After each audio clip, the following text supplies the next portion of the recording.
Lucas, capítulo 15. La semana pasada concluíamos el capítulo 14 y ahora estaremos viendo, hermanos, en esta mañana, el título del mensaje es el gozo de encontrar lo que estaba perdido. El gozo de encontrar lo que estaba perdido. Y veremos, hermanos, un conjunto de parábolas que destacan o se destacan en el Evangelio de Lucas. Esas parábolas son parábolas famosas, muy conocidas. Y son tres parábolas de las que estaremos hablando en este momento, ahí en Lucas capítulo 15. Y una es la parábola de la oveja perdida, la parábola de la moneda perdida y la parábola del hijo perdido, o el hijo pródigo también, como se le conoce, ¿verdad? Entonces, estas tres parábolas, hermanos, aunque pudiera predicarse cada una de ellas por individual, que claro, hasta un versículo se puede predicar por individual, ¿verdad? Aunque pudiéramos tomar cada una de estas por individual, la verdad es que las tres parábolas son parte de un todo. Las tres son un conjunto de enseñanzas y las tres, hermanos, las tres parábolas van a contestar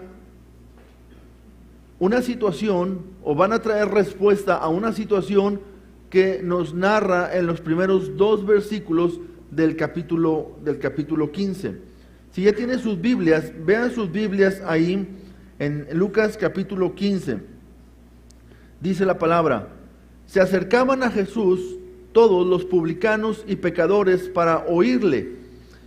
Y los fariseos y los escribas murmuraban diciendo: hablando de Jesús, a los pecadores recibe y con ellos come. Entonces, estas son la situación que estaba viviendo. Y la parábola de la oveja perdida, y la parábola de la moneda perdida, y la parábola del hijo perdido o del hijo pródigo, son una respuesta del Señor Jesucristo para explicar cuál es o cuál debería de ser la actitud de todos aquellos, ¿sí?, que formamos parte del reino de Dios o que estamos interesados en el reino de Dios. ¿Cuál debería de ser la actitud? Entonces, vemos aquí al menos cuatro tipos o cuatro personajes. Uno de ellos es, obviamente, el personaje central de toda la Biblia, que es el Señor Jesucristo. Y luego, otro de los personajes que encontramos aquí son sus discípulos. Sus discípulos siempre andaban con él. Y todo esto se desarrolla en el escenario de camino de regreso a Jerusalén. Ellos van camino a Jerusalén y durante el camino ellos están viviendo estas experiencias. Y Lucas nos narra a nosotros, hermanos, y nos pone en orden estas experiencias o estas situaciones por las que pasaron para que nosotros conozcamos bien la verdad acerca de todas las cosas. Entonces llevamos dos personajes, el Señor Jesús y los discípulos. Pero también encontramos otro grupo de personajes que son los publicanos y los pecadores. Están aquí también en la escena, los publicanos y los pecadores. Y el cuarto grupo, que es el antagónico, no solamente de esta escena o de este momento, sino que es un grupo antagónico de muchas de las predicaciones que hemos estado viendo camino a Jerusalén. Y estos son los escribas y los fariseos que estaban ahí. Ahora, ¿cuál era la situación que estaba pasando, hermanos? El Señor Jesucristo, dice la palabra que Él vino a buscar y ¿a qué? Y a salvar lo que se había perdido. Vino a buscar y salvar lo que se había perdido. Y en respuesta a la obra del Señor Jesucristo y en respuesta a la venida del Señor Jesucristo, se estaban acercando a Jesús publicanos y pecadores. ¿Para qué habían venido los publicanos y pecadores? Para oírle, para oír a Jesús. Entonces, esta situación, hermanos, puso en conflicto, en problema a los escribas y los fariseos, porque en otros tiempos y en otros momentos la gente se acercaba a ellos, ¿verdad? ¿Quiénes eran los maestros de Israel? Los fariseos, los escribas, los doctores de la ley, los jefes de las sinagogas, ¿verdad? Los que estaban ahí, ellos eran los que tenían muchas veces a la gente que llegaba con ellos. Pero estaba pasando que mucha gente estaba llegando a Jesús, y estaba llegando particularmente publicanos y pecadores.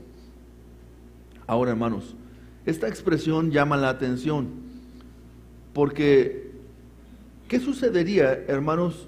¿Qué sucedería si la iglesia empieza a llenarse de publicanos y de pecadores? Nada. Para eso está la iglesia, ¿no es cierto? La iglesia está precisamente para eso, como un hospital para enfermos, como un refugio para aquellas personas que no tienen un lugar donde estar, ¿verdad? Es el lugar, es la roca fuerte, es el castillo. El Señor Jesucristo, la iglesia, hermanos, debe ser ese lugar donde el pecador debe buscar al Señor Jesús. Una ocasión estaba en una reunión de pastores, hace muchos años ya de esto, y la problemática que se paró uno de los pastores a presentar una problemática, y la problemática que presentó uno de los pastores era que estaba llegando a su iglesia gente muy pecadora. Y yo dije, bueno, para eso está la iglesia, ¿verdad? Pero lo extraño es que se levanta otro pastor de en medio de la congregación y dice, pues tenemos que poner mucho cuidado en esto, ver a quién recibe la iglesia. Y yo dije, si el Señor Jesucristo estuviera aquí, hubiera agarrado a estos dos hombres, los hubiera sentado en su lugar y les hubiera dicho, hasta aquí son pastores de mi iglesia, dedíquense a otra cosa, no a ser pastores de la iglesia. Porque la iglesia, hermanos, para eso está, ¿sí? Precisamente para recibir, dice el Señor, venid a mí todos los que estáis trabajados y cargados, que yo os haré descansar. La iglesia, hermanos, está precisamente para alcanzar a todos. El problema, hermanos, es que muchas personas han salido o se han salido por sí mismos, lo voy a poner entre comillas, del grupo de los pecadores. Porque realmente pecadores somos todos. Todos somos pecadores. Y por eso todos venimos a la iglesia, porque somos pecadores. Por eso todos venimos a la iglesia a buscar a Cristo en la iglesia. Y porque la iglesia es el cuerpo de Jesucristo. Y venimos, hermanos, a buscar a Cristo porque necesitamos perdón para nuestros pecados. Porque necesitamos restauración de nuestras vidas. Porque necesitamos, hermanos, la libertad que solamente el Señor Jesucristo puede dar. Y es, hermanos, la iglesia, el cuerpo de Jesucristo. Es la institución divina que Dios ha establecido para alcanzar a los perdidos y a los pecadores con la predicación y la proclamación del Evangelio y con la misericordia que debe de hacer la iglesia una vez que está haciendo la obra evangelística. Amén. Así debería de ser. Se acercaban a Jesús todos los publicanos y pecadores para oírle, pero dice aquí, los fariseos y los escribas murmuraban, diciendo, a los pecadores recibe y con ellos come. Entonces, ¿cuál es el plan del Señor Jesús, hermanos? Es buscar y salvar. Según este capítulo 15, hermanos, el plan de Jesús es buscar y salvar a los perdidos. A eso vino el Señor Jesucristo, a comenzar su iglesia, con el propósito de buscar y salvar a todo lo que se había perdido.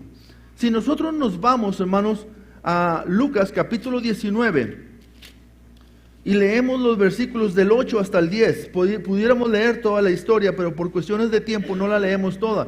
Estamos hablando de la historia de Zaqueo. ¿Zaqueo qué era? Publicano. Era un cobrador de impuestos, ¿sí? Y era un pecador también, por lo tanto también. Entonces dice versículo 8, entonces Zaqueo, puesto en pie, dijo al Señor, he aquí, Señor, la mitad de mis bienes doy a los pobres, y si en algo he defraudado a alguien, se lo devuelvo cuadruplicado. Jesús le dijo, hoy ha venido la salvación a esta casa, por cuanto él también es hijo de Abraham, porque el Hijo del Hombre vino a buscar y a salvar lo que se había perdido. Ya les había platicado que una niña recitando de memoria este versículo dijo que Jesús vino a buscar y a salvar lo que se había podrido, ¿verdad? Sí, es una anécdota que alguien platicó en algún momento, ¿verdad? Yo se las platico nada más. Él vino a buscar y a salvar lo que se había perdido y podrido, pues es casi lo mismo, de todas maneras, ¿verdad? Íbamos al mismo lugar. Pero vemos aquí, hermanos, la obra del Señor Jesucristo. Ese es el plan, ese es el objetivo, hermanos, buscar y salvar, buscar y salvar. Pero la pregunta es, ¿la iglesia está haciendo esa labor ahorita? La iglesia en general, hermanos, está trabajando en buscar y en salvar lo que se ha perdido. Para que usted no se ponga a pensar en otro más que en usted, le invito a usted a ser la iglesia, porque es lo que usted es, ¿verdad? Somos la iglesia. Entonces piensen en usted, ¿no? Porque cuando le digo, la iglesia está haciendo, y usted se pone a pensar por todos lados, a ver, ¿quién lo está haciendo? ¿Quién no lo está haciendo? Mi iglesia lo estará haciendo, ¿quién sabe? No piense en nadie más, piense en usted. Tú estás en el nombre de Dios, en el nombre de la iglesia que perteneces, estás yendo a buscar y a salvar lo que se había perdido. Obviamente tú no salvas a nadie, el que salva es el Señor Jesucristo, lo sabemos, pero Dios nos envió a nosotros a predicar el evangelio del reino de Dios, el evangelio de la salvación. Dios no nos mandó a predicar, Dios nos puso como sus embajadores en el nombre de Cristo, para que rogásemos, ¿verdad? En el nombre de Jesús, para que rogásemos, para que la gente pueda reconciliarse con Dios a través de Cristo Jesús. Esa es la tarea de la iglesia. Ahora, hermanos, necesitamos reflexionar. ¿Por qué? Porque la gente que conformamos la iglesia, los hermanos de la iglesia, muchas veces hemos caído en la trampa del enemigo. El enemigo pone muchas trampas de distintas formas para que podamos caer en alguna de ellas. Una de las trampas de la iglesia, hermanos, es el materialismo. Es decir, el estar buscando yo mis propias necesidades, mis propios deseos. Veo lo que no tengo con tanta facilidad, veo lo que otros tienen con tanta facilidad, quisiera lo que otros tienen, quisiera todo lo que aparece en la televisión, quisiera todo lo que se vende en los supermercados, quisiera buscar todos los mercaditos que se ponen en las calles y comprar todo lo que esté ahí, y quisiera ir a los centros comerciales, a los malls y todo, y comprar todo lo que está ahí, y nunca nos saciamos de esto, y estamos siempre pensando en que necesito y estoy necesitando toda la vida, pero no estoy pensando, hermanos, no estoy viviendo por mi sangre, por mis venas, no está corriendo la pasión de nuestro Señor Jesucristo de alcanzar a las personas que no tienen a Cristo Jesús. La persona que está ocupada en alcanzar a otros para Cristo, hermanos, regularmente no tiene tanto tiempo más que para lo básico. No tiene tanto tiempo más que para lo necesario. Porque todo lo demás lo invierte en ver cómo es que otra persona puede conocer a Cristo. Cómo otra persona puede llegar a conocer a Jesucristo como Salvador de su vida. A veces, hermanos, nosotros queremos que la gente venga sola a la iglesia. Queremos que la gente venga sola. Si pudiéramos poner un anuncio más grande que llegue así hasta arriba, ¿verdad? Como el de las tiendas comerciales, así ponerlo en alto para que se vea a 5 kilómetros a la redonda y digan, ahí está una iglesia, para que podamos llegar. Pues, hermanos, no estoy en contra de esa estrategia si se pudiera hacer, pero no es la estrategia bíblica principal que debemos hacer. Dios nos mandó a la iglesia de ir y predicar el Evangelio de Jesucristo, de ir y de hacer discípulos a todas las naciones. Esa es la tarea. Por eso la Biblia dice, Él vino, ¿sí? Dejando ese trono de gloria, vino a buscar y también a salvar al que se había perdido. Y esta es la tarea principal de la iglesia. Pero ¿sabes por qué la iglesia no evangeliza? ¿Y sabes por qué la iglesia no va a hacer esta tarea, hermanos? Un porcentaje de la gente cristiana no lo hace por pena o por vergüenza. ¿Sabías eso, hermano? Que un porcentaje importante de la iglesia no evangeliza por pena y por vergüenza. ¿Crees esto? Sí. El apóstol Pablo decía, yo no me avergüenzo del evangelio, porque es poder de Dios para salvación. Al judío primeramente y también al griego, porque es el tema de todos Romanos. Los judíos y los griegos formando un solo cuerpo, una sola iglesia. ¿Sí? Y él dice, yo no me avergüenzo del evangelio, porque es poder de Dios para salvación. Así que, hermanos, ese debería de ser nuestro sentir, pero un porcentaje muy grande de la iglesia no evangeliza porque tiene pena y por vergüenza. Otro porcentaje de la iglesia, hermanos, no evangeliza porque no conoce la palabra de Dios. Y por lo tanto no conoce a Dios. Porque no conoce los versículos a través de los cuales puedes compartir el evangelio de Jesucristo. No tienes un plan de versículos ordenados de una manera para comunicar el mensaje a alguien que no es salvo. Y entonces otro porcentaje de la iglesia no evangeliza porque no sabe evangelizar, porque no sabe hablar de Jesucristo y ni siquiera siente esa necesidad de hacerlo, porque si tuviera la necesidad de hacerlo ya se hubiese preparado. Y si tuviese la necesidad de hacerlo y aunque no se sintiera muy preparado, tiene una historia personal que compartir con otros. Tiene la manera de decir a los demás, mira, yo estaba perdido sin Cristo. Si yo iba al infierno sin Cristo Jesús. Pero el día que Jesucristo vino a mi vida, el día que yo acepté a Jesús como Señor y Salvador de mi vida, a partir de ese momento, Dios vino a morar en mi corazón. Él vino a vivir, a morar dentro de mí. Y a través de ese momento, mi vida cambió. Mi vida fue transformada. Sí, y poco a poco, no soy perfecto, pero mi vida ha ido cambiando. Ya no soy el mismo pecador de antes. Dios está haciendo cosas nuevas en mi vida. Algo está haciendo el Señor. Entonces, hay un porcentaje que no evangeliza, hermanos, porque no tiene un plan, porque no sabe evangelizar. Pero, hermanos, también hay un porcentaje de la iglesia que no evangeliza porque no le interesa. ¿Y sabes cuál es el porcentaje más alto de por qué la gente no evangeliza, hermanos? Porque no le interesa. Lamentablemente y tristemente, el porcentaje más alto de por qué la iglesia no evangeliza es porque no le interesa si otros son salvos o no son salvos. No le importa eso. Ese es un porcentaje alto. Y eso es muy triste. Y hay otro porcentaje de la iglesia que no evangeliza por pecado.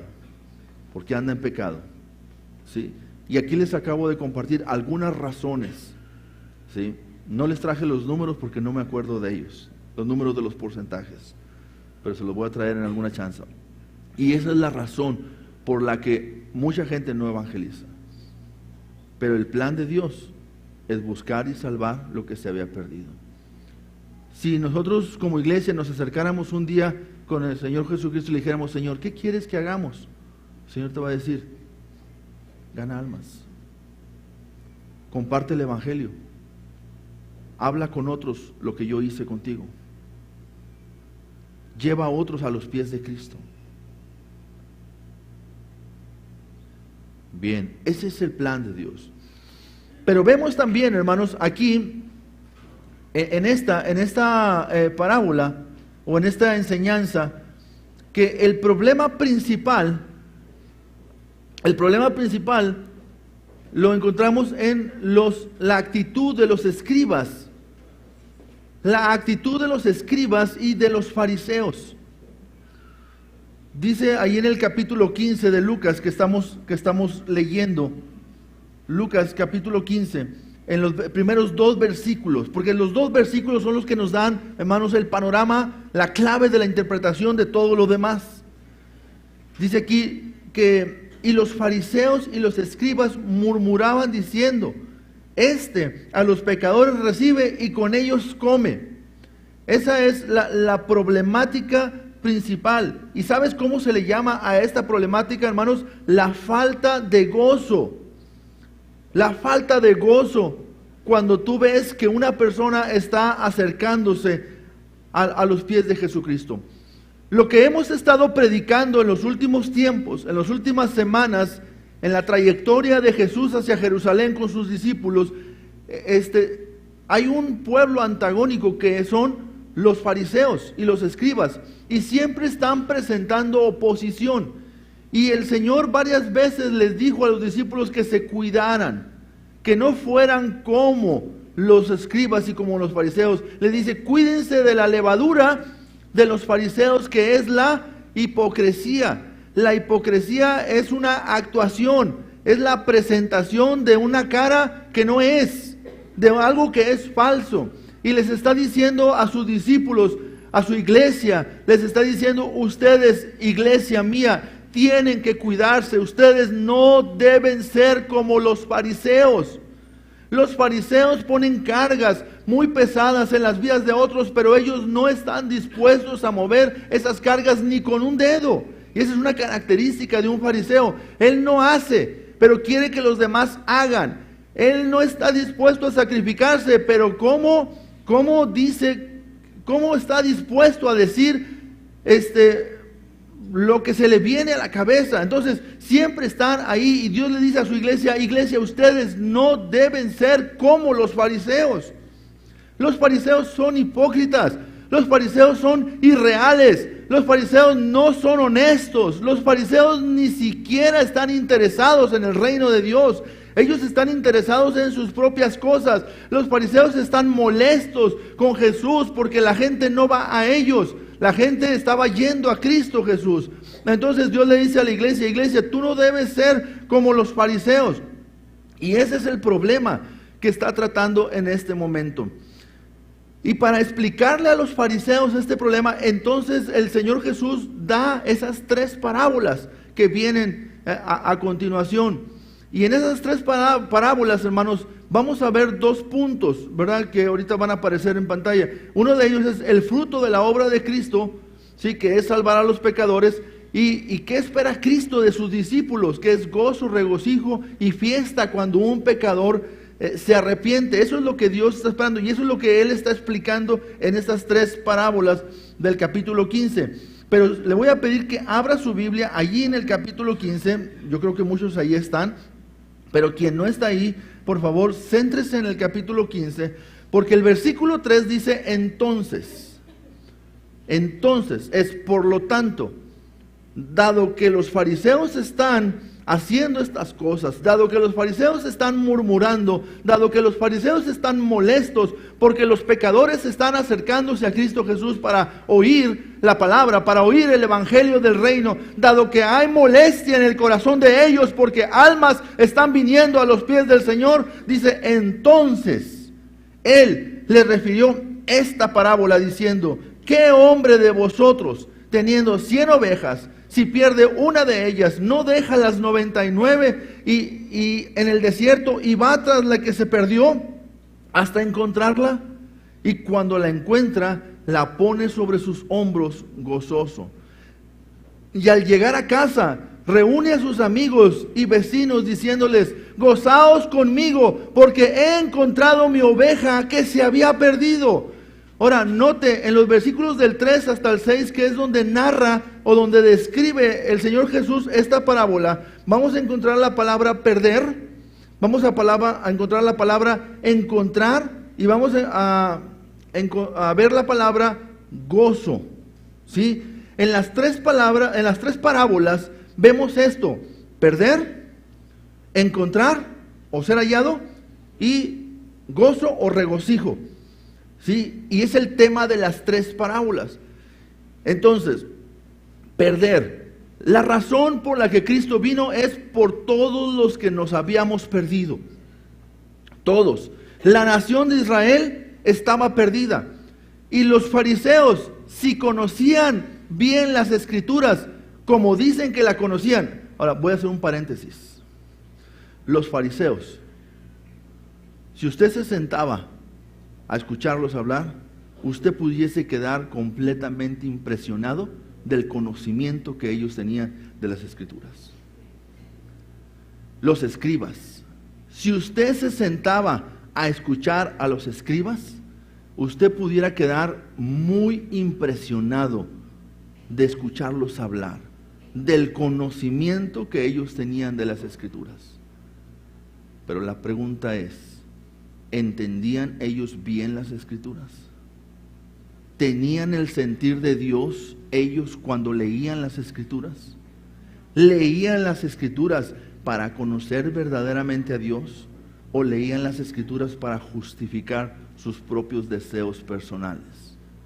¿Para qué tenían conocimiento de las Escrituras los fariseos? Para ellos mismos. Porque si ellos conocieran bien las Escrituras, ellos sabrían que las Escrituras han hablado del Mesías desde Génesis 3, versículo 15. Ellos sabrían que todas las Escrituras están hablando de la venida del Mesías. Si ellos conocieran las Escrituras, ellos pudieran haber identificado la venida del Mesías y pudieran haber conocido al Mesías. Si ellos conocieran las Escrituras, ellos hubieran venido a Jesús, el Mesías, y se hubieran rendido a los pies de Cristo Jesús. Si conocieran ellos bien las Escrituras, entenderían que el propósito de Dios es que Él vino a buscar y a salvar lo que se había perdido. Y lo que se había perdido, hermanos, eran todos. No hay un solo hombre en la tierra que no necesita ser salvo por Cristo Jesús. Y Cristo vino a buscar a todos los que se habían perdido, no a unos cuantos, vino por todos. Esa es la obra de Cristo. Si los fariseos conocían las Escrituras bien, ellos deberían haber entendido estas cosas, pero no las entendieron. No las entendieron. Entonces, por lo tanto, vemos aquí que Jesús dice, hay una parábola. Un pastor de ovejas tenía 100 ovejas. Y una de esas ovejas se perdió. ¿Qué pastor de ovejas, si se le han encomendado 100, no deja las 99 en el redil y va y busca a esa oveja perdida que se extravió en el desierto? No las deja ahí y va atrás de ella. ¿Por qué? Porque es un pastor. Porque el pastor va a dar cuenta por las ovejas. Porque el pastor va a rendir cuenta por esas ovejas. No va a llegar el pastor y va a decir, Señor, me diste 100, pero te traigo 99 porque unas se fueron de nosotros porque no eran de nosotros. Qué fácil le va a decir el pastor, ¿y quién me va a pagar esa? ¿Verdad? No, él iba a ir a buscar esa perdida y fue a buscar esa perdida. Entonces dice, y cuando la encuentra, la carga sobre sus hombros y la lleva al redil. Y luego va a su casa e invita a sus amigos y les dicen, he encontrado la oveja perdida, gócense conmigo. Y vemos los 3 elementos. Se perdió, fue encontrada y hubo gozo. ¿Sí? Ahora, ¿cuál era el problema? Los fariseos, en esa parte de tiempo del contexto en el que estamos hablando, ¿sí?, ellos deberían estar a favor de la obra de Cristo, pero estaban en contra, porque no se gozaban. Ellos no tenían gozo en su corazón de ver que personas pecadoras estaban acercándose al Señor. Y a veces, hermanos, en las iglesias sucede algo semejante a esto. hay una actitud de fariseísmo dentro de la misma iglesia. Porque hay gente, hermanos, que no se goza, que no le interesa si otra persona se convierte al Señor Jesucristo. Y si alguien viene y le dice, oye, ¿sabías que, pues que me convertí a Cristo? Hay personas que le pueden decir, ¿tú? ¿En serio? ¿Estás seguro? ¿Tú te convertiste a Cristo? No, tú no tienes remedio. ¿Sí? Una ocasión, hermanos, yo venía en el camión y venía del seminario y me encontré un amigo que no lo veía desde primero de secundaria. Y me dice, ¿de dónde vienes? Le digo, del seminario. Se me queda viendo. Me dice, ¿tú del seminario? Le digo, sí. Yo acepté a Cristo. Dijo, no, pero no te creo. Le digo, sí, en serio. Dios tiene poder. Dios puede cambiar. Dios hace nuevas criaturas. Dios hace nuevas todas las cosas. Entonces, y muchas veces la actitud, hermanos, de la iglesia es, bueno, él dice que aceptó a Jesucristo, ¿verdad? Pero habrá que ver. Habrá que ver si fue sincero, ¿verdad? Habrá que ver si su conversión fue genuina. No, pues habrá que ver, en el paso del tiempo nos daremos cuenta si es. Hermano, ¿y el gozo? ¿El gozo que el Señor Jesús está esperando?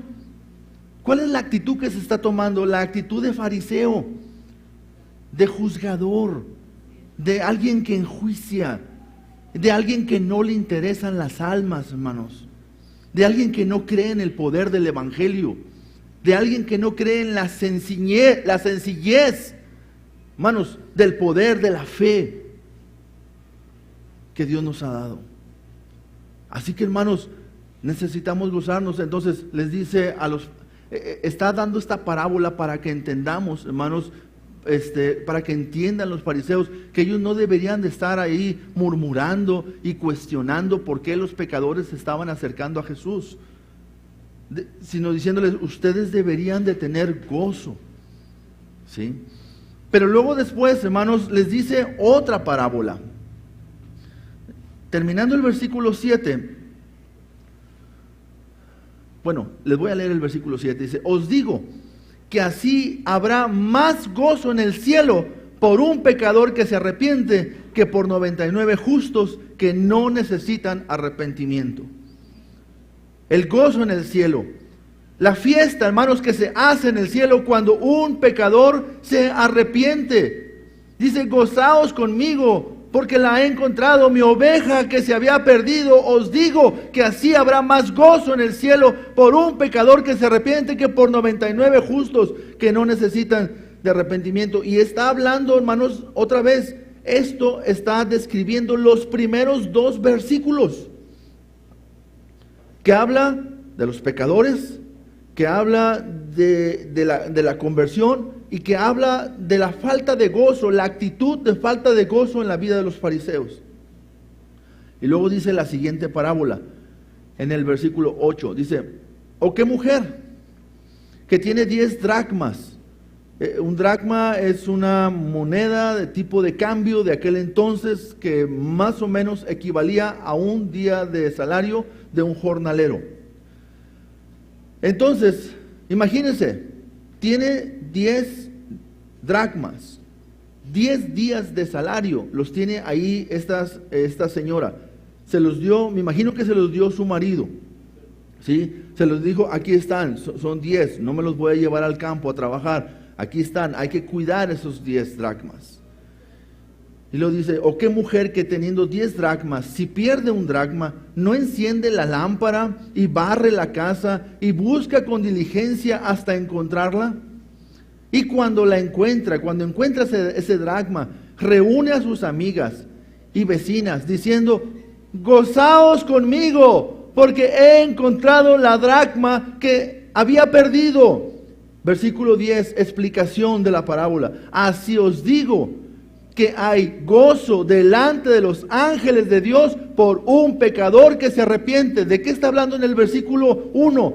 Los pecadores y los publicanos estaban viniendo a Jesús para oír el evangelio, ¿sí? Y entonces les explica que ellos deberían de tener gozo. Y dice, así hay gozo en los ángeles del cielo cuando un pecador viene a los pies de Cristo Jesús.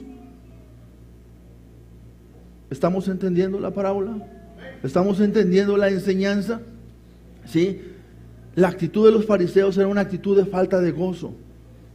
Eso comprueba que ellos no estaban en el camino de la verdad. Porque si estuviesen en el camino de la verdad, ellos se gozarían por ver que los publicanos y los pecadores están viniendo a Cristo. Porque Jesús vino a buscar y a salvar todo lo que se había perdido. Y entonces, hermanos, explica aquí estas dos parábolas y las concluye las dos enseñándoles sobre el gozo que hay en los cielos por un pecador que se arrepiente. Y luego, hermanos, viene la tercera parábola. La parábola del hijo perdido, del hijo pródigo. ¿Verdad? Dice el versículo 11, también dijo, un hombre tenía 2 hijos, y el menor de ellos dijo a su padre, Padre, dame la parte de los bienes que me corresponde. Y le repartió los bienes. No muchos días después, juntándolo todo, el hijo menor se fue lejos a una provincia apartada, y allí desperdició sus bienes viviendo perdidamente. Perdidamente, ¿se acuerdan? Estamos encontrando en la parábola la palabra perder, la palabra hallar y la palabra gozo. Aquí está la primera. Desperdició sus bienes viviendo perdidamente. Y cuando todo lo hubo malgastado, vino una gran hambre en aquella provincia y comenzó a faltarle. Y fue y se arrimó a uno de los ciudadanos de aquella tierra, el cual le envió a su hacienda para que apacentase cerdos. Y deseaba llenar su vientre de las algarrobas que comían los cerdos, pero nadie le daba. Y volviendo en sí, dijo, ¿cuántos jornaleros en la casa de mi padre tienen abundancia de pan y yo aquí perezco de hambre? Me levantaré e iré a mi padre y le diré, Padre, he pecado contra el cielo y contra ti, ya no soy digno de ser llamado tu hijo, hazme como uno de tus jornaleros.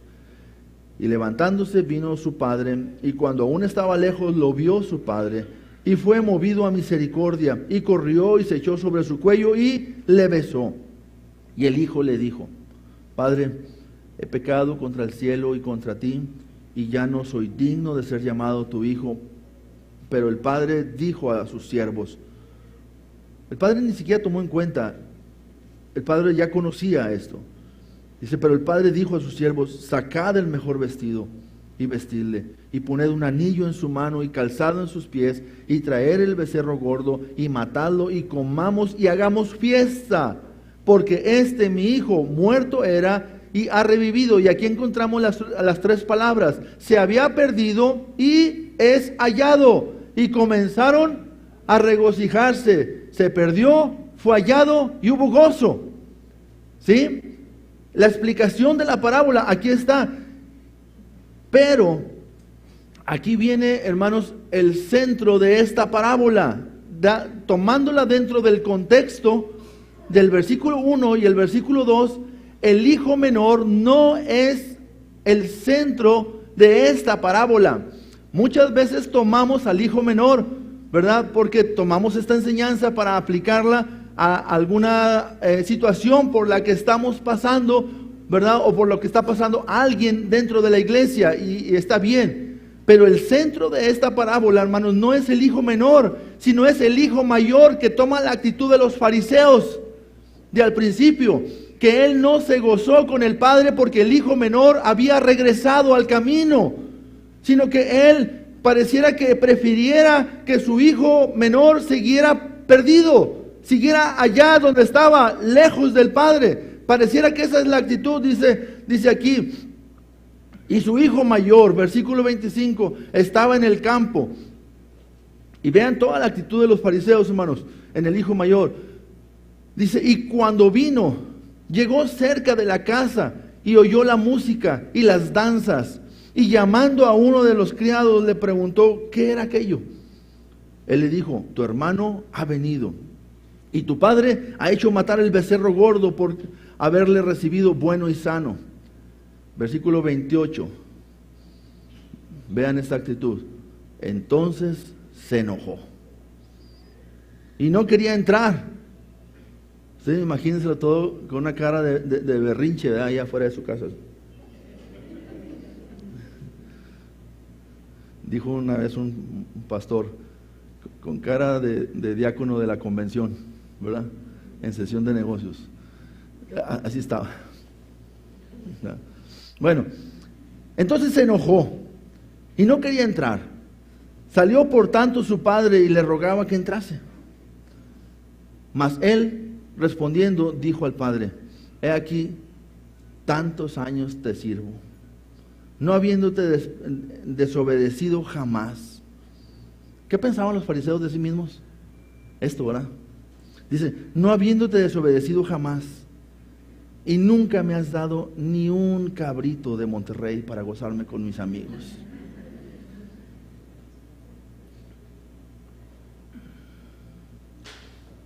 Y esa es la triste actitud de los fariseos.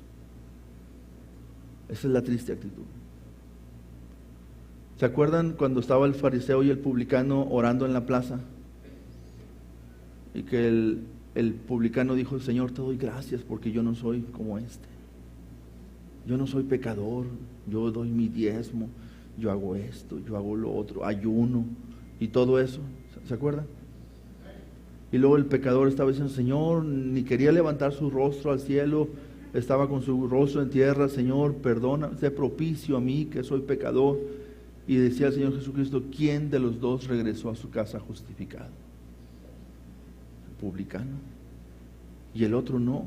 Aquí vemos la actitud, en este hijo mayor, vemos la actitud de ese hermano mayor.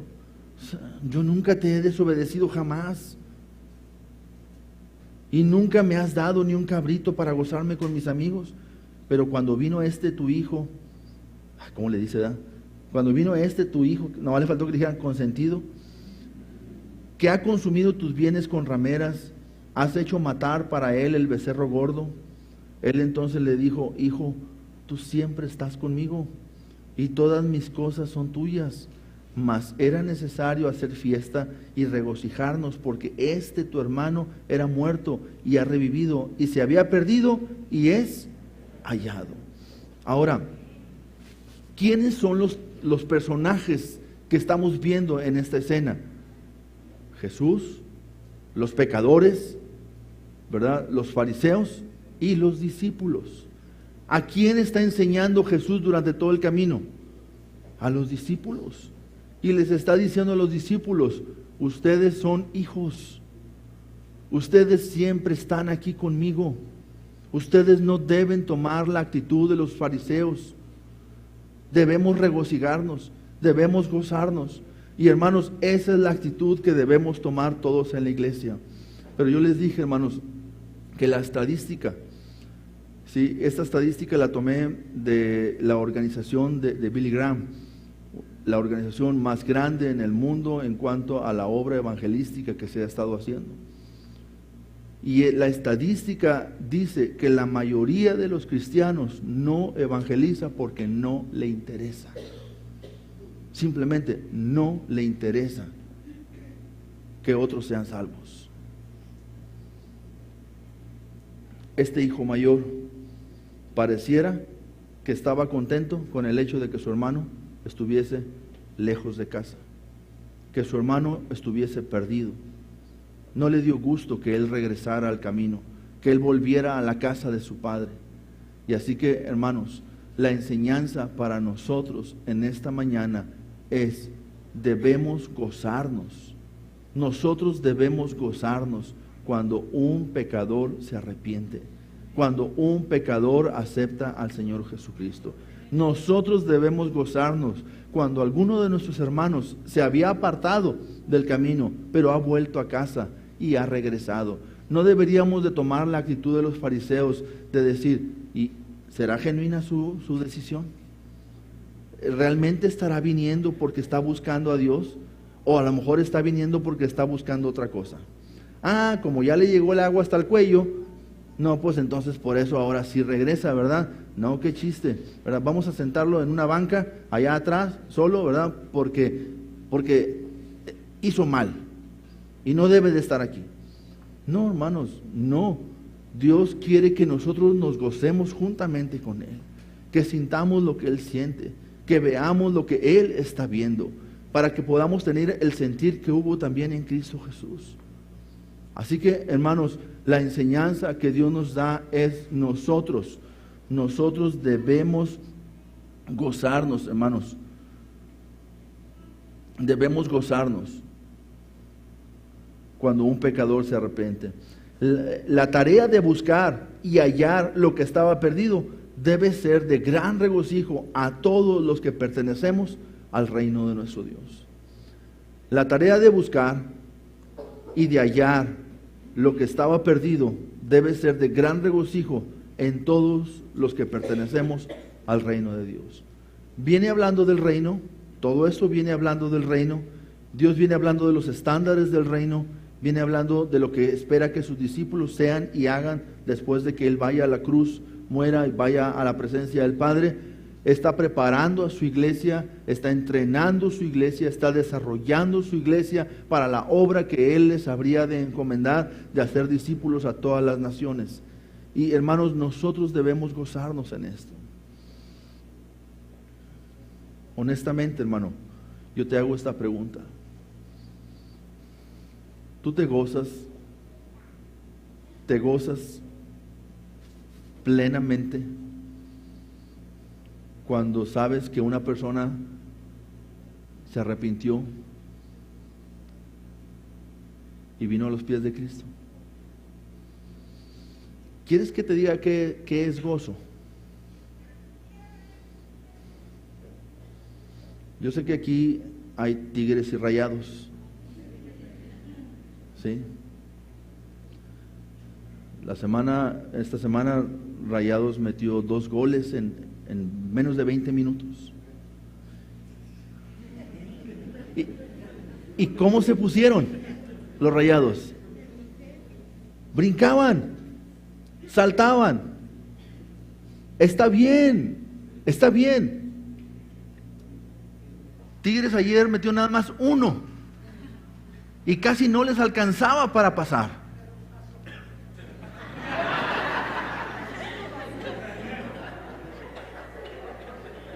Y festejaron el estadio cuando el árbitro pitó el final, porque pasaron.